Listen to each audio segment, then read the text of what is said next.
তো বন্ধুগণ, আমরা আজকের পর্ব থেকে আমাদের নতুন একটি ভিডিও সিরিজ শুরু করতে যাচ্ছি, সেটা হচ্ছে ওয়ার্ডপ্রেস। আমার অনেক দিন ধরেই একটা পরিকল্পনা ছিল যে খুব দ্রুতই আমি ওয়ার্ডপ্রেস নিয়ে ভিডিও সিরিজ স্টার্ট করব। এবং আমরা এই ভিডিও সিরিজে ওয়ার্ডপ্রেস কাস্টমাইজেশনের উপরে ফোকাস দিব বেশি, যেখানে আপনি একজন ওয়ার্ডপ্রেস ডেভেলপার হিসেবে আপনি ওয়েবসাইট ডিজাইন করতে পারবেন এবং থিম কাস্টমাইজেশন করতে পারবেন, প্লাগ ইন কাস্টমাইজেশন করতে পারবেন। এবং পরবর্তী আমি আরেকটা সিরিজ করব যেটাতে থিম ডেভেলপমেন্ট থাকতে পারে, এবং তারপরে প্লাগ ইন ডেভেলপমেন্টের একটা ভিডিও সিরিজ আমার প্ল্যান আছে। এই ভিডিও সিরিজে আমরা যেটা করব, একজন বিগিনার ওয়ার্ডপ্রেস ডেভেলপারের জন্য বা যিনি ওয়ার্ডপ্রেস শিখতে চাচ্ছেন তার জন্য এই সিরিজটা হবে as like beginner series, WordPress customisation বা ওয়ার্ডপ্রেস লার্নিং ফর বিগিনার্স, এরকম হবে সিরিজের টাইটেলটা। তো এই সিরিজে আমরা কি করব, আমরা ওয়ার্ডপ্রেসের ইনস্টলেশন থেকে শুরু করে আমরা free theme, paid theme, free plug in, paid plug in, এই ধরনের বিষয়গুলো আমরা এই সিরিজে শিখব। এবং আপনি ওয়ার্ডপ্রেস শিখে আপনি কি কি করতে পারেন, কি কি করার আপনার পসিবিলিটি আছে, কিভাবে আপনি আর্ন করতে পারবেন, এই বিষয়গুলো আমি যেটা করব আলোকপাত করার চেষ্টা করব। তো ওয়ার্ডপ্রেস আশা করি আপনারা বেসিক জানেন, তারপরে আমি যতটুকু না হইলেই নয় সেই বেসিকটুকু আজকের ভিডিওতে আলোচনা করব। তো মূলত ওয়ার্ডপ্রেস কি? ওয়ার্ডপ্রেস আপনারা জানেন যে সিএমএস, ওয়ার্ডপ্রেস বলতেই বোঝায় সিএমএস, কন্টেন্ট ম্যানেজমেন্ট সিস্টেম। যে জায়গায় কন্টেন্টটা হচ্ছে যে একটা ওয়েবসাইটে ভিজুয়ালি আমরা যা দেখি, একটা ওয়েবসাইটে আমরা কি দেখি, ইমেজ দেখি, অনেকগুলো লেখা দেখি, তারপরে ধরুন যে আমরা ভিডিও দেখতে পারি ওয়েবসাইটের পেজে। এই যে একটা ওয়েবসাইট পেজে অনেক কন্টেন্ট বা এলিমেন্টস, এগুলোকে অ্যাকচুয়ালি আমরা কন্টেন্ট বলতেছি। এবং এটাকে আমরা কিভাবে ম্যানেজ করব একটা কন্ট্রোল প্যানেল থেকে, যেটাকে আমরা ম্যানেজমেন্ট সিস্টেম বলতেছি। সো কন্টেন্ট ম্যানেজমেন্ট সিস্টেম, একটা কন্ট্রোল প্যানেল থাকবে যেটা থ্রুতে আপনি এই কন্টেন্টগুলো ম্যানেজ করতে পারবেন। That is called CMS, content management system. তো এখন এরকম কন্টেন্ট ম্যানেজমেন্ট সিস্টেম বা আমাদের যেই ওয়ার্ডপ্রেসের মতো আরও অনেকগুলো প্ল্যাটফর্ম আছে, যেমন দ্রুপাল আছে, তারপরে আমাদের এদিক দিয়ে নতুন যেগুলো আসছে শপিফাই আছে, তারপরে উইক্স আছে, জুমলা আছে। তো এগুলোর ভিতরে কিছু আবার পেড, কিছু ফ্রি, এক একটা প্ল্যাটফর্মে এক এক ধরনের ফিচার আছে। তো এখন এই ওয়ার্ডপ্রেসটা অ্যাকচুয়ালি মোস্ট পপুলার। ওয়ার্ডপ্রেসটা পপুলার হওয়ার অনেকগুলো কারণ আছে, তার ভিতরে বেশ কিছু কারণ আমি এই ভিডিওতে আলোকপাত করব। তো ইনিশিয়ালি আমরা যেটা বুঝলাম, ওয়ার্ডপ্রেস একটা হচ্ছে কন্টেন্ট ম্যানেজমেন্ট সিস্টেম যেটার একটা বিল্ট ইন অ্যাডমিন প্যানেল থাকবে, এবং যেটার কিছু ফ্রি এবং পেইড প্লাগইনস আছে এবং থিমস আছে, যেগুলো আমরা ইনস্টল করে একটা ওয়েবসাইট সহজেই তৈরি করে ফেলতে পারি, যেখানে আপনার কোডিং নলেজের দরকার নেই। যেমন ধরেন আমি এইখানে স্ক্রিনে একটা কোশ্চেন করেছি, যেমন দেখেন হোয়াট ইজ ওয়ার্ডপ্রেস। এখানে কি বলতেছে, WordPress is a free open source content management system যেটা allow user to easily create and manage website, blogs even without coding experience. আপনি অনেক ধরনের ক্যাটাগরি ওয়েবসাইট তৈরি করতে পারবেন, যেমন অনেকগুলো ক্যাটাগরির ভিতরে, যেমন আপনি ই কমার্স তৈরি করতে পারবেন, পার্সোনাল পোর্টফোলিও করতে পারবেন, নিউজ পেপার ওয়েবসাইট তৈরি করতে পারবেন।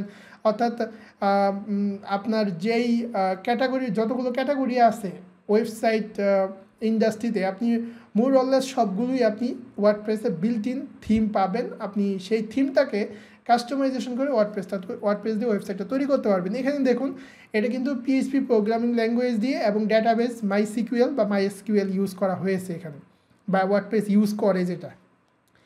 এবং এখানে মোস্ট ইম্পর্টেন্ট একটা বিষয় দেখুন, most popular CMS used to power 43%, অর্থাৎ 43% কিন্তু যতগুলো ওয়েবসাইট আছে গ্লোবালি, তার ভিতরে 43% হচ্ছে ওয়ার্ডপ্রেসে করা। কারণ হচ্ছে এটা ইজিয়ার, এটাতে কোডিং নলেজ লাগে না, আরও অনেক প্যারামিটার আছে।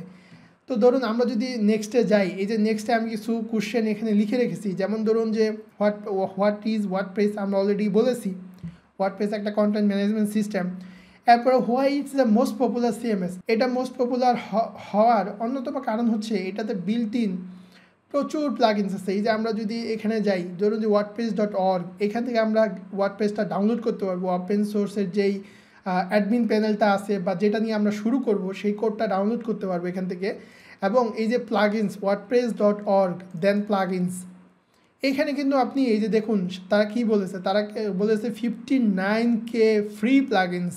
এখানে কিন্তু 59,000 ফ্রি প্লাগইনস আছে। আর এক একটা প্লাগইনস মানে হচ্ছে আপনি যেমন ধরেন আপনার ওয়েবসাইটে একটা স্লাইডার দরকার, একটা ইমেজের স্লাইডস দরকার, সেই ক্ষেত্রে আপনি একটা প্লাগইন ইমেজ স্লাইডার বা স্লাইডার নামে একটা প্লাগইন ইউজ করতে পারবেন। আপনি চাচ্ছেন যে আপনার ওয়েবসাইটে হেডারে বা ফুটারে আপনার সোশ্যাল আইকনগুলো বা সোশ্যাল যে পেজগুলো আছে সেগুলো লিঙ্ক থাকুক, সেটার জন্য আপনি সোশিওলাইট বা আদার প্লাগইনস পাবেন। তো এরকম একটা ওয়েবসাইটে এক একটা ফিচার অ্যাড করার জন্য প্লাগইনস আছে। তো এখানে পেইড এবং ফ্রি প্লাগইনস আছে, যার কারণে এটা খুব পাওয়ারফুল একটা কন্টেন্ট ম্যানেজমেন্ট সিস্টেম। এরপরে ধরুন যে থিমস, আপনি যদি wordpress.org-এ গিয়ে থিমসে যান, এখানে দেখবেন 13,000 ফ্রি থিমস আছে। এর পাশাপাশি আপনি যদি থিম ফরেস্টে যান, যেমন ধরেন যে আমি যদি থিম ফরেস্টে যাই, থিম ফরেস্টে হচ্ছে আপনি পেড থিম পাবেন। থিম ফরেস্ট আপনি WP থিম লিখে যদি সার্চ দেন, তাহলে এখানে প্রিমিয়াম বা আপনি পারচেস করে নিতে পারবেন এরকম থিম পাবেন। এখানে বিভিন্ন ক্যাটাগরিতে থিম আছে। আপনি এই থিমগুলো পারচেস করে আপনার ওয়ার্ডপ্রেসে ওয়ান ক্লিক ইনস্টল, আপনি একটা ক্লিক করে ইনস্টল করে আপনি ওয়েবসাইটটা কাস্টমাইজ করে নিতে পারবেন। এরপরে ধরুন যে আপনি কিছু পেজ বিল্ডার আছে, আপনি পেজ বিল্ড করতে পারবেন, পেজ নিজের মতো করে ডিজাইন করতে পারবেন। একটা ব্ল্যাঙ্ক পেজ নিয়ে ওয়েবসাইটের একটা পেজ, যেমন ধরুন আমি এখন একটা ওয়েবসাইটে আছি, তাই তো এটা কিন্তু একটা পেজ, তাই না? এই যে আমি যখন স্ক্রল করতেছি এটা একটা ওয়েবসাইটের পেজ। তো এরকম একটা ব্ল্যাঙ্ক পেজ আপনি কিন্তু একটা থিমের ভিতরে ডিজাইন করতে পারবেন পেজ বিল্ডার দিয়ে। তো এখানে অনেকগুলো পেজ বিল্ডার আছে, যেমন ডিবিটা পপুলার, তারপরে ধরুন যে WP বেকারি আছে, এই পেজ বিল্ডারটা পপুলার। তারপরে ধরুন যে এলিমেন্টর আছে, সেই পেজ বিল্ডারটাও খুব পপুলার এলিমেন্টর। তো এই পেজ বিল্ডারগুলো দিয়ে পেজ ডিজাইন করা যায়। আবার ধরুন যে প্লাগইন ইনস্টল করে আপনি ওয়েবসাইটে ফিচার অ্যাড করতে পারতেছেন, কোনো থিম পারচেস করে বা ফ্রি থিম দিয়ে আপনি একটি ওয়েবসাইট তৈরি করে ফেলতে পারতেছেন, যেখানে কোডিং নলেজ দরকার নেই। বাট হ্যাঁ, আমরা বলি যে যদি আপনার কোডিং নলেজ থাকে তাহলে আপনার জার্নিটাকে আরও স্মুথ করবে, আরও রুবাস্ট করবে। বাট যাদের কোডিং নলেজ নেই তারাও কিন্তু একটা ওয়েবসাইট তৈরি করে ফেলতে পারবে ওয়ার্ডপ্রেস CMS দিয়ে। তো এই নানান কারণে ওয়ার্ডপ্রেসটা হচ্ছে কি মোস্ট পপুলার। এরপরে আপনার কেন ওয়ার্ডপ্রেস, আপনি why you should learn WordPress. এখন আপনি বিভিন্ন কারণে ওয়ার্ডপ্রেস শিখতে পারেন। যেমন ধরুন আমরা যেটা বললাম এটা অনেক সহজ, কোডিং নলেজের প্রয়োজন নেই। আপনার পার্সোনাল ই-কমার্স ওয়েবসাইটের জন্য আপনি ওয়ার্ডপ্রেস শিখতে পারেন। আপনি সার্ভিস প্রোভাইড করতে পারেন, বিভিন্ন কোম্পানির ওয়েবসাইট তৈরি করে দিতে পারেন ওয়ার্ডপ্রেসের থ্রুতে।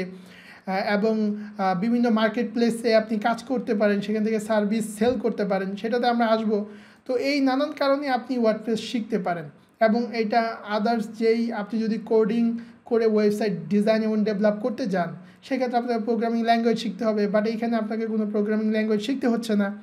তো এই নানান কারণে আপনি কিন্তু ওয়ার্ডপ্রেসটাকে চুজ করতে পারেন শেখার জন্য। এরপরে ধরেন ফাইনালি যেটা আমরা বলতে যাচ্ছি, what can you do be a WordPress developer. আমি যেটা বলতে যাচ্ছিলাম, ওয়ার্ডপ্রেস ডেভেলপার হওয়ার পর আপনি একটা ওয়েবসাইট তখন ডিজাইন করতে পারেন, প্লাগইন ইউজ করতে পারেন, পপুলার প্লাগইনসগুলো ইউজেস জানেন, পপুলার থিমগুলো কাস্টমাইজেশন করতে পারেন।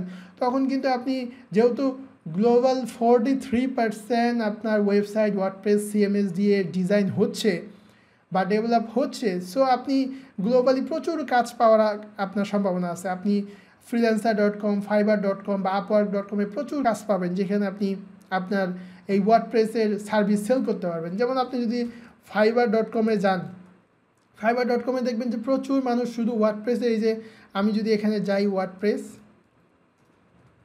সার্ভিস যদি সার্চ করি বা ওয়ার্ডপ্রেস ডেভেলপার, আপনি এখানে দেখবেন প্রচুর সেলার আছে, তারা কিন্তু এই ওয়ার্ডপ্রেস সেল করতেছে, ওয়ার্ডপ্রেসের সার্ভিস সেল করতেছে। যেমন ধরুন যে এখানে level 2 348 I will create redesign colon অথবা রিব্যাম্প অর ফিক্স ওয়ার্ডপ্রেস ওয়েবসাইট। দেখুন 348 সে সেল করেছে, 348টা সেল করেছে, এবং তার স্টার্টিং ফ্রম $80। তার মানে $80 থেকে সে সার্ভিস, আমি যদি ভিতরে যাই দেখবো যে সে কী কী সার্ভিস প্রোভাইড করে। এখানে এই যে বেসিকে সে ল্যান্ডিং পেজ ডিজাইন করে, স্ট্যান্ডার্ডে সে 2 থেকে 6 পেজের একটা ওয়েবসাইট ডিজাইন করে, এখানে $280 সে চার্জ করে। তারপরে ধরুন যে প্রিমিয়ামে $480 সে চার্জ করে। তো এরকম কিন্তু, এবং সে কিন্তু প্রচুর সেল করেছে। আপনি দেখেন 348 সে রিভিউ পেয়েছে। অর্থাৎ এখানে আপনি not only fibre market place, other market প্লেসের থ্রুতেও কিন্তু আপনি এই সার্ভিসগুলো সেল করতে পারবেন। তো আশা করি আপনারা কেন ওয়ার্ডপ্রেস ডেভেলপার হবেন বা ওয়ার্ডপ্রেস কেন শিখবেন এবং ওয়ার্ডপ্রেসটা কী এবং এটা কিভাবে কাজ করে এটার একটা আপনি কনসেপ্ট পেয়েছেন। পরবর্তী ভিডিওগুলোতে যখন আমরা আমাদের ওয়ার্ডপ্রেস ইনস্টলেশন থেকে শুরু করে 1 বাই 1 আমরা স্টেপ বাই স্টেপ দেখাবো আপনাদেরকে, তখন আপনারা বুঝতে পারবেন যে এটা কতটা সহজ, এবং তারপর আপনারা নিজেরাই নিজেদের ওয়েবসাইট তৈরি করতে পারবেন। আর আপনাদের যদি কোনো কোশ্চেন থাকে, কোনো কিছু স্পেসিফিক কোনো কিছু জানতে চান এবং ভিডিওটা যদি ভালো লাগে, আপনারা অবশ্যই কমেন্ট বক্সে কমেন্ট করবেন এবং লাইক করবেন। Thank you.